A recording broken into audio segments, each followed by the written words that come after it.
Juan Calvino fue un teólogo francés que desempeñó un papel fundamental en el contexto de la Reforma Protestante, un movimiento de profunda transformación religiosa que sacudió a la Europa del siglo XVI. Calvino se vio inspirado por las ideas de Martín Lutero, cuya reforma ya había comenzado a tener una fuerte repercusión en el continente. Si bien ambos compartían ciertas bases comunes, como la salvación por la fe, la autoridad absoluta de las Escrituras y el rechazo a la autoridad del papado, Calvino desarrolló una teología con rasgos propios que marcarían una senda diferente dentro del protestantismo. Uno de los pilares de su pensamiento fue la doctrina de la doble predestinación, según la cual Dios, en su soberanía absoluta, ha elegido desde la eternidad a aquellos que están salvados y también a quienes serán condenados, sin que las obras humanas puedan alterar ese destino. En ese sentido, Calvino situaba a Dios como la autoridad suprema por encima de todas las cosas y defendía una visión rigurosa del orden divino y la moral.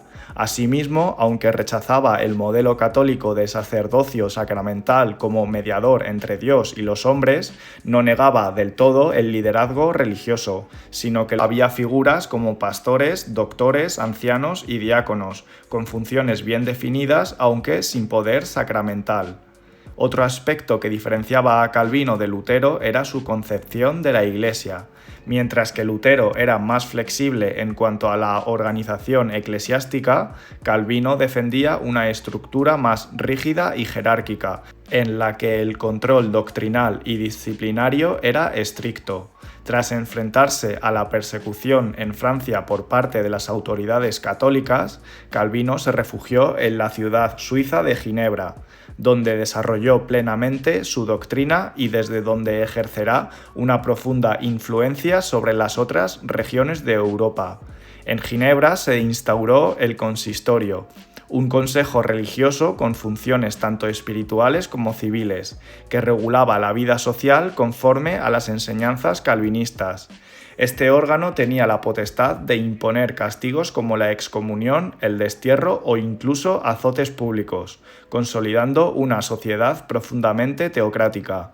El calvinismo tuvo una acogida destacada entre la nobleza francesa, especialmente entre aquellos que veían en él una oportunidad para obtener más autonomía frente a una monarquía centralizadora. Este movimiento protestante francés fue conocido como el de los hugonotes. Las autoridades católicas francesas, encabezadas por reyes como Francisco I y posteriormente Enrique II, veían en el auge del protestantismo no solo un desafío religioso, sino también una amenaza política, ya que otros monarcas europeos, como Enrique VIII en Inglaterra o los príncipes electores en Alemania, habían utilizado la reforma para incrementar su poder frente a la Iglesia. En Francia, la penetración del calvinismo entre los nobles con ejércitos propios generó una situación cada vez más tensa, que desembocó en una larga serie de conflictos conocidos como las guerras de religión, durante el reinado de Carlos IX, hijo de Enrique II y de Catalina de Medici, quien asumió la regencia debido a la juventud y debilidad del monarca.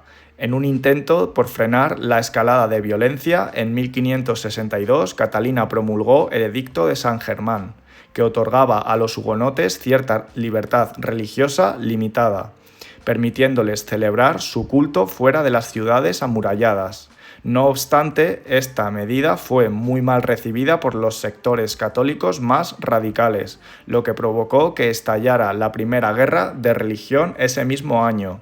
Durante esta etapa se produjeron combates como la Batalla de Dreux, en 1562, que fue una victoria católica pero con grandes pérdidas humanas, o la Batalla de Saint-Denis, en 1567, también con victoria para los católicos, aunque en ambos casos las pérdidas fueron tan elevadas que se pueden considerar victorias pírricas. En 1569, la batalla de Jarnac supuso una victoria más decisiva para las fuerzas católicas. En este contexto se destaca la figura de Gaspard de Coligny, un noble hugonote que proponía una estrategia alternativa para aliviar la guerra civil interna, desviar el conflicto hacia una guerra exterior contra España, que en ese momento estaba enfrentada con los holandeses calvinistas. Coligny veía en ello una forma de fortalecer la causa protestante en toda Europa, pero Catalina de Médici, cautelosa, se opuso. España era una potencia temible y un conflicto abierto con ella podría tener consecuencias desastrosas para Francia. Además, Catalina desconfiaba profundamente de Coligny, a quien acusaba de querer derrocar al débil rey Carlos IX. No obstante, al mismo tiempo buscaba una cierta pacificación del reino a través de alianzas matrimoniales entre católicos y protestantes. Con ese objetivo concertó la boda entre Margarita de Valois, hija de Catalina, y Enrique de Navarra, un líder hugonote. Aprovechando la presencia de numerosos hugonotes en París con motivo del enlace, en agosto de 1572 se desató la tristemente célebre Matanza de San Bartolomé. Protestantes fueron asesinados, incluido el propio Coligny. Aunque Catalina tuvo un papel decisivo en la planificación del ataque, la violencia superó incluso sus expectativas. El odio acumulado, la desconfianza mutua y la violencia contenida explotaron de forma descontrolada. El joven rey Carlos IX, enfermo y débil, no pudo controlar la situación. Su incapacidad para mantener la autoridad sobre un país profundamente dividido entre católicos y protestantes agravó aún más la crisis. Cuando Carlos IX murió en 1574, su hermano Enrique III ascendió al trono. Su reinado estuvo marcado por la imposibilidad de restaurar la unidad religiosa. En 1576 surgió la Liga Católica, encabezada por la influyente Casa de Guisa y apoyada por España, con el objetivo de eliminar el protestantismo y restaurar el catolicismo como única fe del reino. Sin embargo, el creciente poder de los Guisa alarmó a Enrique III, quien decidió actuar.